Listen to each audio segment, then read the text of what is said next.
What's going on, guys? Welcome back to another video. Today we are talking about week 4 of fantasy hockey. So we're going to be going over the streamers to help you maximize your games, the teams with the best and worst schedules, some new must-add players, some deployment changes, and everything in between. Without further ado, let's dive right into it. Before we dive into it, just a shout out to my sponsors. First, I want to give a shout out to Underdog Fantasy. If you guys sign up on there with code FIREDUP and you play $5, you get $100 in bonus funds. You guys can do pick'ems on the NHL, NFL, NBA, and more on there. Also, best ball drafts, competing against thousands of people, drafting fantasy hockey teams throughout the year. A lot of fun. It's available in all of Canada except Ontario, and also available in most US states. I also want to give a shout out to Drafters Fantasy Sports. This is another daily fantasy sports platform. This is actually available in Ontario. I think this might be one of the only ones available in Ontario right now, guys. It's available in all of Canada as well, most US states. And by using code FIREDUP, you get 100% match deposit up to $100 in bonus. This means 20 gets you 40, 40 gets you 80, 100 gets you 200. This is for new users only. If you're on the mobile app and you sign up with code FIREDUP, it will automatically put that into the promo code section when you're adding funds. But if you're on desktop, I recommend that you use a link in the comments below, or make sure you put that code in when you go to add funds. Like Underdog, you can do pick'ems on the NHL, NFL, NBA, and more, and also best ball drafts. They're a lot of fun to do. All right, let's get into it, guys. Let's look at the teams with the best schedule this week in terms of off nights. Playing on nights where there's not a lot of NHL games and you're going to be able to stream these players and fit them into your roster. Not the best options, unfortunately. No teams with more than 2 off nights this week, but we do have 3 teams that have 4 games and 2 off nights, which is very solid. These 3 teams are the Red Wings, the Blue Jackets, and the Islanders. The Red Wings have a very easy schedule. Blue Jackets good as well, and the Islanders not so much. They've faced some tough opponents, but still, if you want to maximize your games, the players from these teams are great options. And then we also have the Anaheim Ducks. Only 3 games, but 2 of them are off nights, which is very good. Not the easiest schedule, but a solid pickup on the weekend if you want to pick them up Friday and drop them Monday. I also want to highlight the schedule on the left side here. Monday, Wednesday, Friday, and Sunday being light nights. Not a lot of games. And then Tuesday, Thursday, and Saturday being heavy nights. You're not going to be able to pick up players and plug them in on those heavy nights. It's not going to be worth it in terms of maximizing your games. And Tuesday, every single NHL team plays. So yeah, not the best in terms of streaming this week, but it is what it is. I also want to mention that we have a bunch of teams that have 4 games and 1 off night as well. It's not ideal. I mean, in terms of dropping players and picking players up from this team, like you're not maximizing your games, the most, because you're using an ad maybe to get 1 extra game depending on which players you're dropping. But we have the Devils, the Flames, the Bruins, the Flyers, the Senators, the Blues, the Penguins, and the Sharks. In terms of the teams with the least amount of games, unfortunately, we do have a number of teams that only play twice this week. We have 3 teams that have 2 games and 0 off nights. Those teams being the Kraken, the Canadiens, and the Panthers. And then we have 2 teams that have 2 games and at least they have 1 off night. Those teams being Vegas and Utah. If you have a bunch of players on these teams, it might cost you this week. Obviously, if they're the star players on these teams, you're not going to be dropping them, but you might have to drop some of the middling, kind of okay players that you maybe weren't considering holding long-term for players that play 4 games and have 2 off nights. Also, guys, I want to give a shout out to my Discord community. The link is in the description if you guys want to join. We have a lot of people in there talking about fantasy hockey, giving ad drop advice, trade advice, and yeah, just a nice little fantasy hockey community vibe. So make sure you join there. Link is in the description. Moving on to streamers, let's talk about the players on teams with 4 games and 2 off nights, starting with the Detroit Red Wings. This is a team with a very easy opponent schedule as well. They're playing teams that let in a lot of goals, so there is a chance some of these Red Wings players are pretty solid. Obviously, the top ones are probably not going to be available unless you're in a very shallow league, like 8 teams or less. But Lucas Raymond, Dylan Larkin, Alex DeBrincat, Moritz Seider, if they're on your wire, then absolutely take a look. And in terms of the streamers, it's okay. I mean, Emmett Finney is obviously a guy that's been popping off. He's a clear sell high, in my opinion, but he is currently line 1, power play 1. But we do need to recognize that Patrick Kane will be returning soon, and he's going to take Finney off this top unit. So Finney might only be in the top 6 and on power play 2 this week if Kane returns. Yeah, but Finney's a good option. Obviously, Kane is a good option if he returns. Marco Kasper, he's in the top 6 still. He's on power play 2, but puts up good hits, so depends on your league format. And Mason Appleton is currently line 1 as well. So some okay streamers if they're available. We also have the Blue Jackets, 4 games, 2 off nights, good opponent goals against average.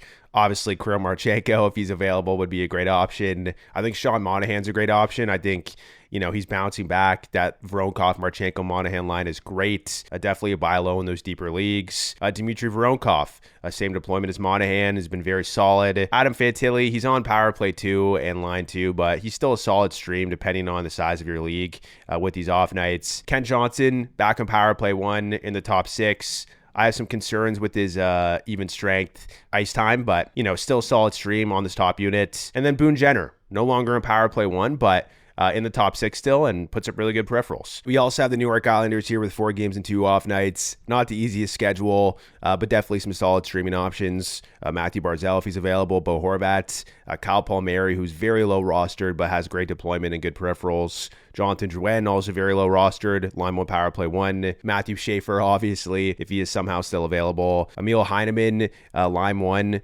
power play 2, definitely solid in deeper leagues. And Anders Lee is an okay option as well. Also with the Ducks, 3 games, 2 off nights. Definitely a lot of options here. Cutter Gauthier is a must-add player, not just for a stream, if you want to get him for this weekend and get those off nights, but also for long-term as well. Leo Carlson, also very low roster percentage. I think he's a must-add player. Great stream. And then Chris Kreider could be back. He was out with an illness. Troy Terry, like all these guys are pretty available in these leagues. So yeah, very solid. Mason McTavish is also solid. Mikael Granlund, he's solid, but unfortunately he just got injured. So we'll have to see what happens there. Jackson Lacombe is very solid as well. And then, deeper league guys like Alex Killorn and Frank Vetrano. I also want to roll with this segment again because the Sharks are still letting in a lot of goals. The teams that play the Sharks this week are the Kings, the Devils, the Avalanche, and the Red Wings. You probably won't be able to slot in players on those heavy nights, but maybe the Red Wings could have a pretty big game on Sunday. So yeah, I just wanted to quickly mention some teams that play the Sharks. Now, in terms of streaming strategies, we only have one this week because of the limited good schedules that we have with these heavy nights. But the teams that you would want to take a look at here is teams that play Friday and Sunday, those being off nights. So you want to pick up players on the Ducks, the Red Wings, and the Islanders on Friday, and then drop them Monday to maximize your games. All right, moving on to power play updates. I'm just going to go over this real quick. Zane Paret got some power play 1 time in the last 2 games, I believe. So if that sticks, that's good for him. Bad for Mackenzie Weegar, obviously. Carolina, their power play has struggled immensely. So I wouldn't be surprised if they keep switching it up. Something to keep an eye out for. But last night with, Shane Gostisbehere and Keandre Miller out, they actually ran a 5-forward unit with Andrei Svechnikov back in there and Bradley Nadeau. Keandre Miller is deemed day-to-day, so I'd imagine he would be back on this top unit when he returns. This is very fluid, but definitely something to keep an eye out for. Also with Colorado, Nichushkin is finally on power play 1. Thank the fantasy hockey gods. Victor Olofsson is still in power play 1 as well, but again, this could very likely change because the power play has struggled. So we'll see what happens. This means Nelson and Lehkonen are on power play 2. So yeah, we'll see, but very interesting. Very good for Nichushkin. He scored a goal in that power play as well. I think he should stay on there. Also with Columbus, Ken Johnson's back in power play 1. Voronkov still power play 1. With the Red Wings, Emmett Finney is power play 1, but this is only short term because he's not going to stay on there over Patrick Kane. Patrick Kane will be returning soon. So yeah, only short term. Also with Florida, they're going with the new power play 1. I don't know how much timeshare they're getting compared to power play 2. It looked like a decent amount when I checked, but it's still very early. But they had Marchand, Samoskevich, Lundell, Reinhart, and Seth Jones on this top unit. So if this is the top unit getting the most timeshare between the units, definitely good for some players on here like Seth Jones, Mackie Samoskevich, and Anton Lundell. I will keep you guys updated on how this changes. With the Kings, Kopitar is healthy. He's back in power play 1. With the Minnesota Wild, I'm sure this is not going to stick, but just something to mention, Jared Spurgeon got back-to-back looks on power play 1 last game. I don't know why. I mean, I guess the Wild have really been struggling, especially even strength, but yeah, just something to keep an eye out for. I think Zeev Buium is the guy long-term, but I had to mention this update because, yeah, I want to keep you guys updated. Also with Montreal, this is the biggest one. Ivan Demidov is now on power play 1, and Zach Bolduc is on power play 2. I definitely could be wrong about Demidov if this power play 1 deployment sticks. I couldn't predict this this Line A injury, but I think this Line A injury sort of led to this. Demidov was probably going to get him power play 1 at some point. I'd like to see his even strength even strength ice time go up. I don't know why Martin St. Louis is sort of holding that back, but yeah, very big news for Demidov, and he is absolutely a must-add player. With Nashville, Roman Josi is injured. Unfortunately, it seems to be a very common thing for Roman Josi these days. He's deemed week to week. It's an upper body injury, not related to the POTS diagnosis, but I don't know if it was a concussion. That would definitely be concerning because he's had so many concussions. Yeah, we'll see what happens there, but Brady Shea is going to be on power play 1 in his absence, and Marchessault is back as well. He was injured, and he is now on power play 1. Also with the New Jersey Devils, Dougie Hamilton and Dawson Mercer are getting more power play 1 looks, getting more power play 1 time. Keith talked about, changing the power play 1 based on the opponent's penalty kill, but the fact that Dougie Hamilton scored 2 power play goals may give him a little bit of a runway on this top unit. So not the best for Luke Hughes and Timo Meier. Also with the Sharks, Dmitry Orlov has been power play 1 because John Klingberg is out, but Klingberg is returning very soon. So I would imagine Klingberg would get back in this top unit. We'll see what happens there. With the Blues, they are switching up their power play 1 again. They've been really struggling, so it looks like they're switching up the power play like every game and also switching up the even strength lines like every shift. I don't know what Jim Montgomery is doing. Looked like Falk got some looks on the top unit last night. Jake Neighbors was on the top unit. Holloway was. Kyrie was on the second unit. It's hard to really pinpoint exactly what's going to happen here. So until they have solidified a top unit, I'm just going to tell you that the situation is fluid. Also with Vancouver, Connor Garland is still power play 1. Obviously, Filipino is out. I think it's Garland's spot to lose at this point. And then we have 2 other updates here. With Vegas, Shea Theodore is back on this top unit because Mark Stone is out week to week. We'll see how long Stone is out for, but this is obviously fantastic news for Shea Theodore owners. And then with the Capitals, Pierre-Luc Dubois has returned. Not sure if he was power play 1 last night. He was power play 1 the entire season until he got injured. And Dylan Strome has gone injured. The coach said it was concerning. So again, that could really shake up the power play. So I don't really have a solidified power play 1 to discuss. We have to see what happens with Dubois coming back and then the extent of Strome's injury. Next, I want to quickly give a shout out to my ex at Fired Up Fantasy. Up-to-date deployment updates and news, even strength, power play. I post a lot of funny stuff in there, or at least I think it's funny. But yeah, if you guys want to follow me on there to get that information, I highly recommend it. Next up, I want to talk about some new forward ads. These were players that were not in my weekly guide video last week. These are guys that have gained value or have played much better than people expected them to. So just real quick, Logan Cooley, this one's pretty obvious. I don't think they're going to take him off power play 1, even though he's kind of a liability on the faceoff circle. He's been so good net front, surprisingly, for not the biggest guy. But yeah, if he stays power play 1 all season, playing with Dylan Guenther and JJ Peterka even strength, I expect a pretty big year out of Logan Cooley. He looks fantastic. Also, Valery Nichushkin on power play 1. Hopefully he can stay healthy, guys. I also think they may move Nichushkin up to the top line with McKinnon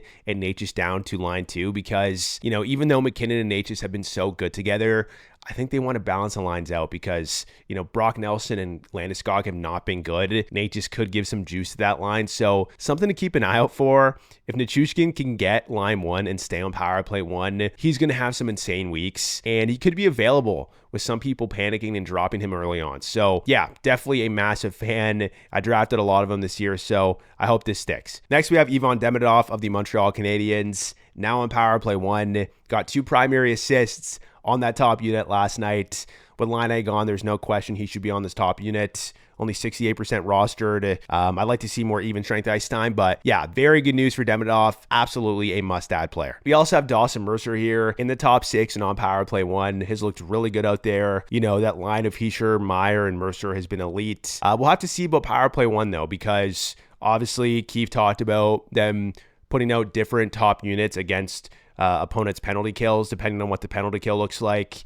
But Hamilton did score 2 power play goals in there, and he's sort of the guy with Mercer on that top unit. So yeah, we'll see, guys. I mean, Stefan Nason is back as well, so that could be a factor as well, because he was the guy in the top unit last year, scoring a lot of power play goals. But for now, at his roster percentage at 45% with his deployment, definitely a guy you want to take a look at. We also have Anton Lundell, Maki Samoskevich. They're getting more power play one time, so that's very promising. You know, Lundell, his ice time has been incredible. Samoskevich, I like to see more even strength ice time. He's currently on line 3, but he definitely has a lot of upside. He looked great out there in the last Panthers game I watched a couple days ago, and he's only 10% rostered. Also, Victor Olofsson, this is only in very deep leagues. He's 1% rostered. He's on line 3, which obviously isn't great. His even strength ice time is not good, but he is on power play 1, so that does have value. I mean, this Colorado power play has been terrible for some reason. Maybe it's their new power play coach or whatever. But yeah, if he stays on power play 1, he should be higher rostered. I also mentioned Bradley Nadeau. He's only been called up because of injuries, so I don't know if this is going to last,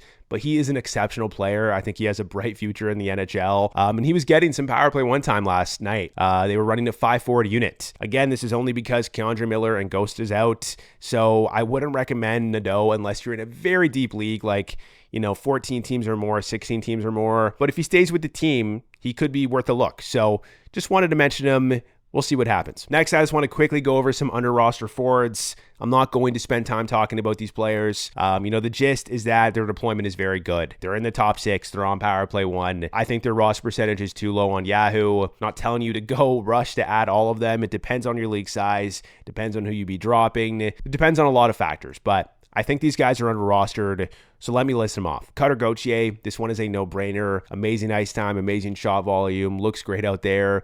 Pavel Buchnevich, I still think he has potential. Owen Tippett, still line 1, power play 1, great peripherals. Leo Carlson, loving the increased shot volume, loving the ice time, a good chunk more than last season. Line 1, power play 1. Chris Kreider, he should be returning soon. I think his roster percentage is too low. He's going to be in the top 6 and on power play 1. Zach Benson, still line 1, power play 1. Connor Garland, line 1, power play 1, great ice time. Alexis Lafreniere, I know he's been bad, but in the top 6, power play 1. The Rangers should bounce back.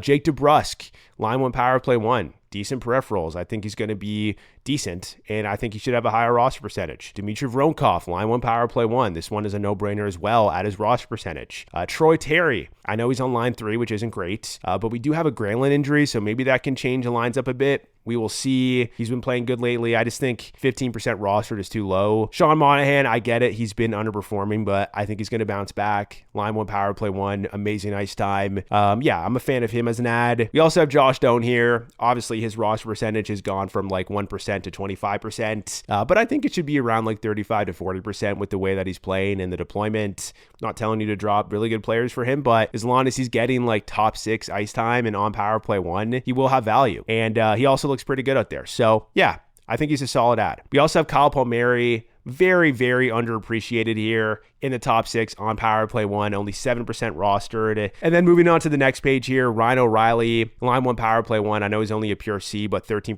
rostered. Same thing with Matty Beniers. I know he's only a pure C, but the deployment's great. Sean Couturier, amazing deployment, line 1, power play 1. We'll see if that lasts, but only 10% rostered. I know he's only a pure C though, but this is too low in my opinion. Alex Iafallo, this is only short term until Cole Perfetti returns, but he's in the top 6 and on power play 1 and has triple eligibility. So at only 6% rostered, definitely under rostered. And then we have Jonathan Drouin, line 1, power play 1, only 6% rostered. Jordan Eberle, line 1, power play 1, only 4% rostered. And lastly, just a short-term ad, Ridley Greek. I know he hasn't been the best, but the deployment's there. Line 2, power play 1 at only 2% rostered. So in those deeper leagues, I still think he's worth a look. Moving on to defensemen. I know a lot of these guys are higher rostered, but maybe in those shallow leagues, they could be available. Mira Heiskanen, still power play 1, just scored 2 goals last night. He's looking better out there. He kind of started off slow, but maybe somebody dropped him in a more shallow league. I would definitely take a look at him being on what should be one of the best power plays in the NHL. We also have Dougie Hamilton. I know he's 95% rostered, but he could have been dropped in some more shallow or casual leagues. With 2 goals on the man advantage Friday night, he might hold power play 1, so absolutely worth a look. Shea Theodore, if he was dropped, I would take a look. It's probably too late now, but, he's back in power play 1 with Mark Stone out. It's week to week, though, so not sure about the long-term potential, but yeah, absolutely worth an ad if he is available. We also have Jackson Lacombe. I still think he's a buy low I'm sure casual people are dropping him. Looks good out there. The ice time's there. The peripherals are there. The points are going to come. We also have Matthew Schaefer. Obviously, when I talked about him a couple of weeks ago, his roster percentage was at like 35%. So probably not available unless you're in a more casual league, but he's still worth a look. He should be 90% plus rostered at this stage. Jake Wallman, he's healthy. He's not power play one, but he has good peripherals. He is going to put up probably 35 to 40 points, so definitely worth a look. Sam Renzel, I know he hasn't been like the best, but he's still power play one. His ice time is solid. Peripherals are decent as well, so I think he's under rostered. Zane Parekh, the even strength ice time is pretty terrible, and the Flames suck. But maybe in leagues without plus minus, he could be worth a look if this power play one deployment sticks. He's only 33% rostered. We also have Brady Shea on here. I understand he's not the best player in the world, but he is power play one with Roman Josi out week to week. So at only 5% rostered, in those deeper leagues where it's hard to find power play one defenseman, he's definitely worth a look. Lastly, I'll just mention a couple of things here. Keandre Miller is only deemed day to day, and when he was healthy with Ghost out, he was power play one. So I still think he's worth an ad. Keep an eye out on when he's returning because, his roster percentage with decent peripherals and could be power play one, certainly worth a look. Maybe Nikishin could get on power play one at some point, but he's not even getting power play 2 times, so it's hard to say he will, but we'll see there. Dmitry Orlov has been power play 1 and solid, but Klingberg is returning soon, so I don't think Orlov is going to stay on power play 1, but if he does, he could be worth a look. I'm not going to tell you to rush to add him, though, because he could easily lose that, and that's going to be a big blow to his value. And then finally, I'll mention, Brandon Montour is back. He may have been dropped. He could be worth a look. Morgan Riley, he missed 1 game. He's back. So, yeah, those are some injury updates. I also want to mention some goalies here. Jacob Dobish of the Montreal Canadiens played much better than Sam Montembeault. It could be a 1A, 1B situation, but, in some deeper leagues where you are going to really struggle to find goalies that get starts, Dobish is absolutely worth a look. Akira Schmidt, I understand Vegas doesn't have the best schedule for the next couple of weeks, but he is the starting goalie on a very good team. So in those deeper leagues, he's going to be worth a look. Dan Vladar as well on the Flyers. I know the Flyers aren't the best team, but he's outperforming Samuel Ersson. I think he's earned himself more starts.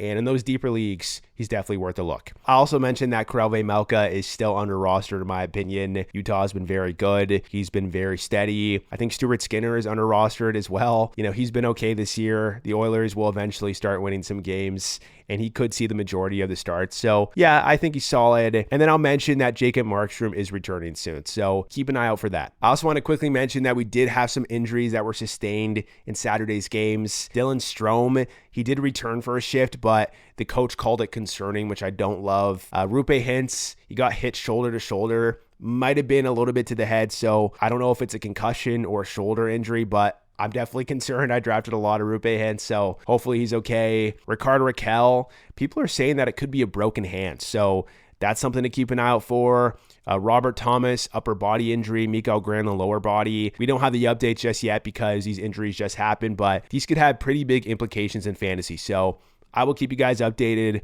That's why you want to follow me at Fired at Fantasy on X. With that being said, that's the end of the video, guys. Hit that like button. It would really help the channel.